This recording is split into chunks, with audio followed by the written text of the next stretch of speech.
नमस्ते सभी को। आज का जो डिस्कशन है that is about three language system. जो एनईपी ने हमें थ्री लैंग्वेज सिस्टम दिया है, इसके ऊपर कुछ पेरेंट्स को, कुछ टीचर्स को और स्टूडेंट्स को कंफ्यूजन है।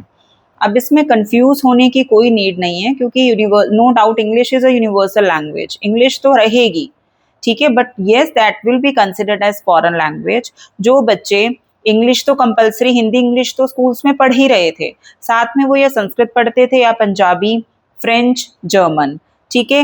अब एनईपी ने क्या बोला है कि बच्चे को हिंदी और कोई भी दूसरी रीजनल लैंग्वेज उसको अपने सब्जेक्ट में इंक्लूड करनी होगी, और third language will be English.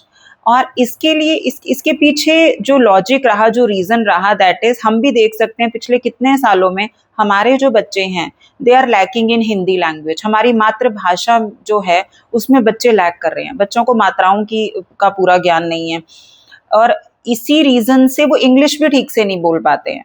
हमारा जो हम नॉर्थ इंडियंस हैं, ना तो हिंदी बहुत अच्छे से बच्चे सीख पा रहे हैं, ना इंग्लिश बहुत अच्छे से सीख पा रहे हैं, वो हिंग्लिश बोलते हैं।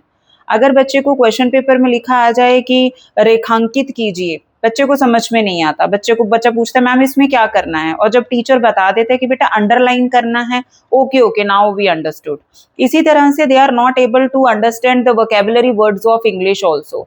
अब इसके पीछे लॉजिक क्या है कि जब तक बच्चे को अपनी मातृभाषा नहीं आएगी, वो एक दूसरी फॉरेन लैंग्वेज कैसे अच्छे से सीख पाएगा। और इसके पीछे हमें क्रिटिसाइज नहीं करना है, will have to follow these policy, और ये हमारे बच्चों के लिए अच्छी ही पॉलिसीज हैं। बच्चा संस्कृत लैंग्वेज सीख पाएगा, संस्कृत हमारी ट्रेडिशनल लैंग्वेज रही है, हिंदी सीख पाएगा, पंजाबी सीख पाएगा। अब महाराष्ट्र के लोग हैं, कितनी मराठी लैंग्वेज में कितने सारे संस्कृत के वर्ड्स हैं, तमिल लैंग्वेज में बहुत सारे संस्कृत के वर्ड्स हैं। बच्चे को एक लैंग्वेज आ जाती है, साइड बाय साइड एक चेन सिस्टम है। हम तो रहते ही ऐसे कंट्री में हैं जहाँ पे हर 200 मीटर के बाद लैंग्वेज चेंज हो जाती है। अगर बच्चे को संस्कृत आती है तो वो बच्चा हिंदी भी पढ़ पाएगा, बच्चे को हिंदी आती है तो वो संस्कृत पढ़ पाएगा, ठीक है। और ये दो लैंग्वेजेस में बच्चा अगर क्लियर कर लेता है तो इंग्लिश भी उसके लिए कोई इतना डिफिकल्ट लैंग्वेज नहीं है। प्रॉब्लम क्या है कि हमारे बच्चे कोई भी एक पर्टिकुलर लैंग्वेज अच्छे से नहीं सीख पा रहे हैं, तो वो अच्छे से बाहर की भाषाएं भी समझ पाएं और हमारी भाषा भी समझ पाएं, इसके लिए इन लैंग्वेजेस को इम्पोर्टेंस दी गई है। अब हमारी सोसाइटी में हो क्या रहा है, बच्चे they are giving more importance to maths and science, which is a good thing, लेकिन बच्चे लैक कर रहे हैं हिंदी में, संस्कृत में, पंजाबी में और इंग्लिश में। अगर बच्चे का कम्युनिकेशन पावर ही अच्छा नहीं होगा, बच्चा कम्युनिकेट ही अच्छे से नहीं कर पाएगा, तो वो कितना ही अच्छा मैथ्स कर ले, कितना ही अच्छा साइंस कर ले, वो बच्चा सक्सेसफुल नहीं हो सकता।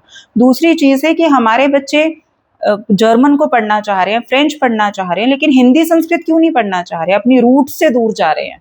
सेम मोबाइल फोन्स की तरह हमें नहीं पता, हमारे दूर दूर बैठे हमें दूर बैठे लोगों के बारे में पता है, हमारे घर में क्या हो रहा है we don't know about it. The reason is हम इतने ज्यादा जो है वेस्टर्न कल्चर की तरफ और मोबाइल की तरफ जुड़ते जा रहे हैं।